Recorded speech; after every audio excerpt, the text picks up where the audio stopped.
Sonic Frontiers is a thoroughly fun game that I enjoyed from beginning to end. Not just from beginning to the credits, but from the moment I saw the title screen until the moment I achieved the Platinum Trophy. I played the PS4 version. I thought it was important to open with this truth, not because the game is perfect, but because the game actually contains a rather large collection of nitpicks, and yet I still feel this way. I'm going to attempt to keep this video short because I actually have a lot going on, so I'm going to resist the urge to cover everything in painstaking detail like I tend to do, and instead convey to you all the spirit of how I feel about the game. And how I feel about the game is exactly what I opened with. This is a somewhat messy game that, at the end of the day, rises above its numerous issues by being a consistently fun and ambitious adventure. It's good.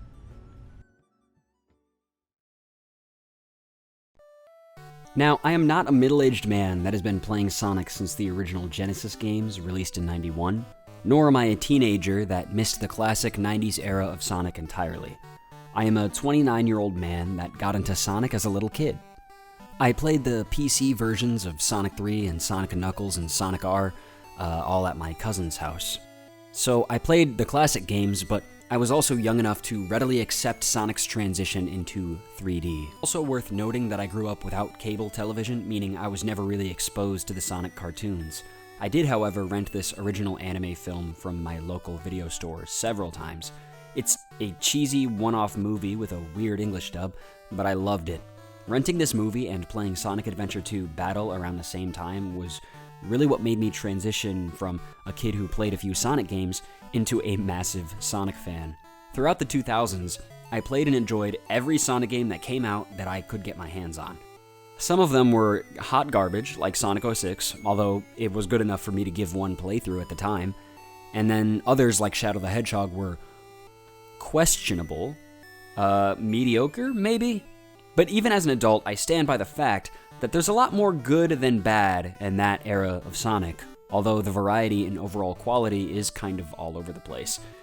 Sonic Unleashed, Sonic Riders, the Advanced Trilogy, the Rush Duology, the Storybook games, they all range anywhere from alright to freaking fantastic. It was definitely an experimental time, but I enjoyed it.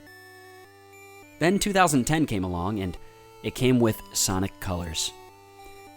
Colors is actually a pretty good game, let's be real, but the characters in this game act like freaking clowns. Why? This really bothered me. Let me remind you that in my head, Sonic has never been a Saturday morning cartoon type character. He's always been a cool anime character. Sonic Colors is good, and it's not overrated in the sense that it's a bad game that people think is a good game. I would still say it's overrated in the sense that it's a good game that people treated like the best Sonic game ever when it was released. This disproportionate amount of praise the game received concerned me. I didn't want Sonic to become this. The next game, Sonic Generations, proved my concerns to be just. The game was great, by the way. The story was just almost non-existent, and the characters were still off. Sonic Lost World was next, and that was more of the same. Also, the game was it was alright. And so, I kind of jumped off of the Sonic boat for a while. I didn't make a big deal out of it, I was just busy with my life and getting older, you know? I played Sonic Forces and Sonic Mania, and while I loved Mania, it wasn't exactly moving the series anywhere. It was a sequel to the classics. I mean, I made a whole video about it, I'm not saying it's bad, it's great. Forces, I honestly don't even want to spend time talking about that game. Oh, also, the Sonic the Hedgehog social media pages certainly weren't doing it for me during this era. It was funny at first when they decided to go with the grain and poke fun at their past mistakes, but they kept doing it constantly throughout the decade. Being able to make fun of yourself can actually be an indication of a healthy sense of confidence and self-worth. Unless, of course, you do it constantly, then it's more of a cry for help. Sonic actually began to feel that way for me. It began to feel like that one friend that constantly makes jabs at himself because it's the only way that he knows how to cope. I'm saying that it went from funny to sad.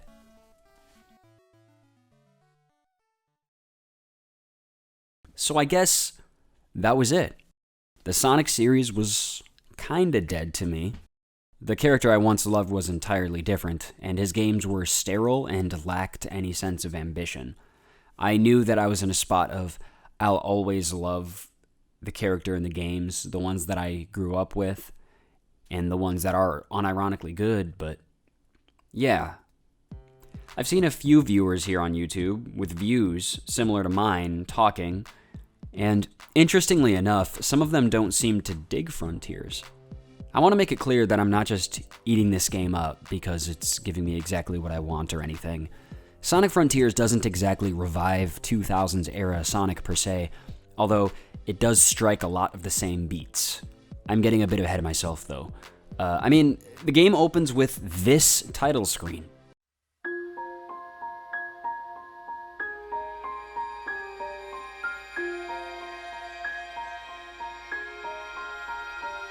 Dang, this is different. The game continues on with this tone as you transition into the gameplay as well. Time to talk about that. Let's talk about the gameplay. This is a segmented open area game, kind of like Pokemon Legends or Monster Hunter. The game has 5 different islands to run around and explore. Well, more like 4 islands, actually. The 4th one is more of a short story experience before going to the final island. Although, I do like the 4th island. It's really tense, and I like what's happening while you're there.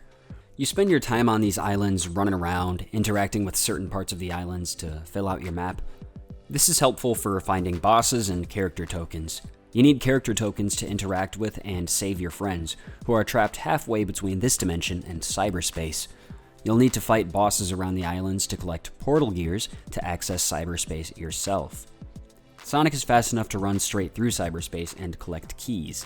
The cyberspace sections serve as the game's main traditional levels, by the way. You'll use the keys from the cyberspace levels to unlock the Chaos Emerald vaults. Sonic will need these because each of the islands is guarded by an extremely powerful Titan. Sonic can't defeat these in his base form, but he can defeat them as Supersonic. Does that sound like a lot? It kind of is, but it honestly works. Fighting, searching for things, and running through linear levels are very different things, and on paper it might sound like 3 games stitched together. But in practice it doesn't really feel that way. There have been a lot of Sonic games in the past that are wildly segmented between different types of gameplay. Sonic Adventure 2 has 3 types of gameplay split between 6 different characters. Sonic Unleashed has you running around at the speed of sound during the day, and has you slowly platforming and punching things at night. I'm not tearing those games down, by the way, I actually like them both. I'm just saying that Sonic Frontiers actually feels more consistent in gameplay than those games. You always play as the same character, and your control scheme always stays the same, more or less, regardless of what you're doing. Switching between different tasks feels completely seamless, to the point where most of the time I didn't even consciously think about it. It's a surprisingly easy game to just pick up and play. Oh, also, there's a fishing minigame, and honestly, it's really relaxing. It even plays this lo-fi kind of music while you do it. I actually almost fell asleep while playing this. This is the part of the review where I tend to get caught up in all the details, which I don't want to do. I will tell you all the things about the game that I like in a general sense. The bosses are really fun. The Supersonic encounters are a collection of the best Supersonic fights in the entire series. The music that plays during these is insane. It's different than 2000's Sonic Rock. This is straight up metal. They absolutely did not need to go this hard, but they did, and they did it for us. I always like it when gameplay becomes cinematic without losing its actual gameplay. You have full control over Supersonic during these fights, and you still have access to the combos and moves you unlocked as base Sonic. Pro tip, if you use the Quick Loop ability as Supersonic, you can bust out the Swords of Revealing Light. I'll just leave it at that. It's not just those fights though. Discovering a new boss just hanging around the islands is always fun. Each of them requires you to think and approach it in a different way. Some of these bosses are better than others, but I think I did enjoy all of them. It's cool that Sonic has to do more to these guys than just bouncing off of them over and over again with the homing attack, and he usually has to do a bit more than just mashing the combo button too. These guys aren't exactly complicated, but most of them have some kind of unique mechanic that you'll have to interact with and figure out before you wail away on them. You might have to chase them down first, or maybe you have to do a quick time event. There's a decent amount of variety on display here. The combo system isn't particularly complex, but it is fun to use. You can unlock some more moves over the course of the game, and you can also level up a few stats. You can upgrade your speed, ring capacity, attack, and defense. You can find the items for these upgrades scattered all across the map, and running around the map collecting things feels like almost half of what you'll be doing. But that's not a bad thing, because the process is just so dang fun. Controlling Sonic feels good. In the overworld, it's a ton of fun bouncing off springs, grinding on rails, boost jumping between platforms, running on walls. Fast-paced parkour-style movement will pretty much always make me enjoy a video game. And I really do mean that, by the way. Just look at the 3 games I've platinumed. Controlling Sonic in cyberspace is also really fun. Mostly. Give me just a second. These levels are short, but I wouldn't say they're badly designed. Again, mostly. Hold on. Some of these levels are full remakes of old Sonic levels. I mean, the locations are different, but the level layouts are identical. There's a full remake of Sky Rail from Sonic Adventure 2 here, and there's also a full remake of Metal Harbor from the same game. Because of the new visuals and the new music and the newer game engine, you probably won't even realize it unless you're extremely familiar with the original versions of those levels. Actually, the levels I mentioned here are some of the best levels in the game because they actually have a decent runtime and they're entirely in 3D. How times have changed, by the way. People seem to unanimously agree that Sonic actually controls better in 3D in this game than he does in 2D, which is a bit of a problem because some of these levels are entirely in 2D. Not sure why Sonic feels so sluggish when you're side-scrolling. And when it comes to the 3D movement, well, they fixed the extreme ground acceleration from Forces, and you get a bit more air control here than you did in that game. But man, this game controls a lot better than Forces, but still not as smooth as Generations or Unleashed. Sonic still needs to awkwardly spin in a slow circle in order to turn around in midair, which feels weird. In Frontiers, they gave Sonic a double jump, but it just feels like a band-aid on his kind of weird jumping controls. It feels like they lost the original scripts that were running in Sonic Generations, and the physics on display here are just making their best guess at recreating them. New players will probably see these physics as being sufficient, while longtime Sonic fans such as myself will feel the controls to be off. Yeah, I guess I've reached the part where I nitpick the game to death, haven't I? Don't worry, the video won't end in this section. Outside of the controls, the level themes feel lazy. There's 30 cyberspace levels in the game, but there are only 4 level themes. All of them are taken from old Sonic games, too. Chemical Plant and Green Hill keep getting used in every freaking game. They were updated slightly for their appearance in Generations and then reused in Forces, and then the Forces versions are being used in this game. Sky Sanctuary is also plucked straight out of Generations here. The 4th level theme is actually a generic city setting, which looks pretty clean. I think the thing is that it's actually a heavily edited version of Empire City from Infamous. Sorry, Empire City from Steven Universe. Sorry, Empire City from Sonic Unleashed. That one. Maybe I should just make an Infamous video. Why is the UI in this game so in your face? All 4 corners of the screen are taken up by something, plus enemy health bars. Man, my gosh. Fighting enemies during the slot machine segments? Dude, I can't see the screen. There's too much stuff in the way. You really didn't want to put that slot machine at the bottom and make it smaller or something? Okay. That being said, you can toggle every piece of information found on the screen on or off. This is nice, but the trade-off here is that now you have to pause the game to check on things pretty frequently. Games with a lot of collectibles and stats and stuff should have context-sensitive UI. User interface elements that only appear when relevant are definitely where it's at with games like these, I think. When you talk to the guy that upgrades your attack and defense, he will upgrade you as much as he can depending on how many of those items you have on you. I oftentimes jumped up a lot of levels depending on how long I went without talking to him. Sometimes I would jump up like 7 levels at once. This is fast and convenient. So then, why? Why, when you talk to the guy who levels up your rings and speed, do you have to level them up one at a time? That doesn't sound that bad, but you can't just mash your way through the menu to do it. There's like a 10-second pause every single time. So at the end of the game, when you're just trying to reach level 99 to get the last trophy, you'll have to just sit there and watch the slow level up animation over and over again for several minutes. Why is it designed like this? I will say on the plus side, this highlights the fact that this few minutes of leveling up is the only part of the entire game's runtime that felt like a chore, which is actually pretty impressive. I'm puzzled by the animations in this game. Some of them are pristine and quite literally the best in the series. But why do Sonic's trick animations look like beta animations that were never updated? His tricks and generations looked so expressive.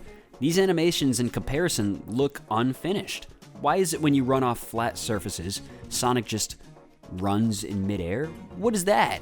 I know classic Sonic runs in midair when he goes off jumps, but seeing modern Sonic do this in a 3D space, it's not the same. It doesn't feel like a charming callback, it just looks awkward. It's weird that these animation inconsistencies exist in the same game that has the best animations in the series. It's really strange. The game's combat is simple, but fun. I don't even really feel the need to explain, it's not all that complicated, which is a good thing, I think. It has just enough unlockable maneuvers to keep things fresh for as long as the game lasts, and it never feels too repetitive simply because fighting is only part of what you do in the game. The fighting animations are some of the better animations in the game too. It looks cool and feels cool, but it is not particularly balanced. The projectile moves are strong, fill out your combo meter quickly, and are easily spammable. They implemented a cooldown meter for the quick loop ability that prevents you from spamming that move. The same mechanic probably should have been applied to the projectiles, although that would have put even more information on the screen, huh? You can use the Psy-Loop ability anywhere to make rings pop out of the ground. I actually played through the entire story of the game without knowing this. I assumed surely the game was balanced in such a way that would make rings only appear occasionally, but no, you can just do it all the time. Some of the bosses still do have difficulty to them because of how you fight them.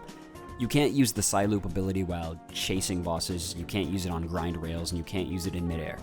It's very possible to get hit multiple times on these sections and still get killed, so I'm not saying the game has no sense of difficulty, and it's also possible to get killed in the Supersonic fights, if you're just not good enough, I guess. You can't collect rings while flying, and actually if you don't have a decent stockpile of rings when you enter those fights, they can be pretty challenging. For most of the game's normal enemies though, and even some of the bosses, there is nothing stopping you from simply walking away from the action, collecting some rings that weren't even there, and then walking back and spamming projectiles.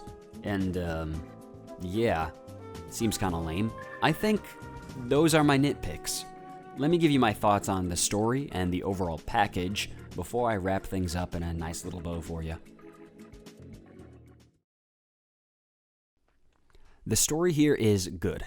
Nothing groundbreaking, but more than competent. I won't spoil everything, but I can say that I enjoyed the narrative a lot. It's a decent story that explores a few aspects of the series that haven't been touched on in a long time. The backstory of what's going on here is revealed slowly to both the player and Sonic over the course of the game, making everything seem a bit mysterious at first, but it becomes more clear as you play. I think this method of storytelling works so well here specifically because it facilitates Sonic discussing what he thinks of things that are going on with his friends, and the characters are the best part of this story. It's incredibly refreshing and fun seeing the characters compare what's happening now to other threats they've faced together in the past, and they do it without acting like clowns. Tails, Knuckles, and Amy are all trapped on different islands, and all of them have plenty of dialogue with Sonic that paints a nice picture of their relationships. From Sonic's sincere friendship with Amy, to his friendly rivalry with Knuckles, to his older brother relationship with Tails. And all of these characters go through something of a mini-arc while Sonic is exploring for the emeralds with them on their respective islands. I really enjoyed what they did with Tails here. Tails has kind of historically been Sonic's sidekick, following Sonic around simply because he thinks he's cool. The early 3D games gave Tails an arc about believing in himself, even when Sonic isn't around. However, the results of this arc have been wildly inconsistent. This came to a boiling point with fans when, in Sonic Forces, Tails cowered in fear at the return of a boss that he himself had defeated in a previous game. In Sonic Frontiers, Tails feels insecure about the fact that he's always being rescued by Sonic, so Sonic points out a few of the wins that Tails has had at specific points in the series. And Tails' response is, well then I'm wildly inconsistent. And Sonic's response to this is pointing out that Tails is still growing up, and it's fine to accept help. These specific lines of dialogue are incredibly well handled in my opinion, and they feel like the writers directly addressing fan feedback. Even though I personally haven't liked the tonal shift the series has gone through over the course of the last 10 years, I'm sure a lot of children did. As crazy as it sounds to me, I know there are a lot of younger fans out there that think that these types of stories told in Lost World and Forces, they think of them as being the real Sonic. I think that retconning those things out of existence could have alienated those fans. These are games for children. So, what they did is, they took those missteps and turned them into character arcs, honoring what was good and moving on from the bad. And that's where I would like to transition to my conclusion, because honestly, that's a pretty good summary of the game as a whole. This game did not revive all the things that I loved about Sonic when I was a child, but it did honor them by bringing back several elements of those games that they had. There are references in level design, there's verbal references to past events, and they brought back heavy-sounding vocal themes. Actually, these are even heavier than the ones of the days of old. Permission to coin the term butt metal, sir.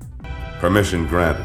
This game embraces the best of the past without completely changing its current identity, and I think Sonic Team finally created something that should be legitimately pleasing to most people. I would never ever tell people to ignore their own critical thinking skills and pretend that flaws in a game don't exist. In fact, I wanted to make sure that I wasn't overhyping while I was playing, so I held out on giving any out loud verdict until I was completely done playing the game. And the thing is, that didn't take very long. I beat the game incredibly quickly because I didn't want to put down the controller. The game, for all its flaws, still delivers what is most important in a game to me personally. It's ambitious and fun. The game looks nice, sounds nice, plays nice, it's good. And remember, you're allowed to disagree with me.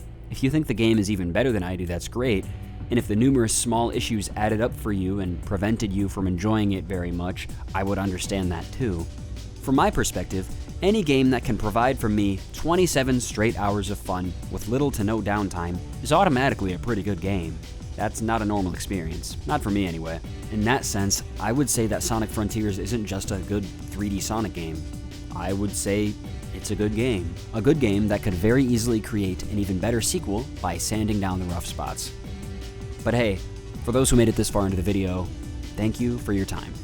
Have a great day, and thanks for watching.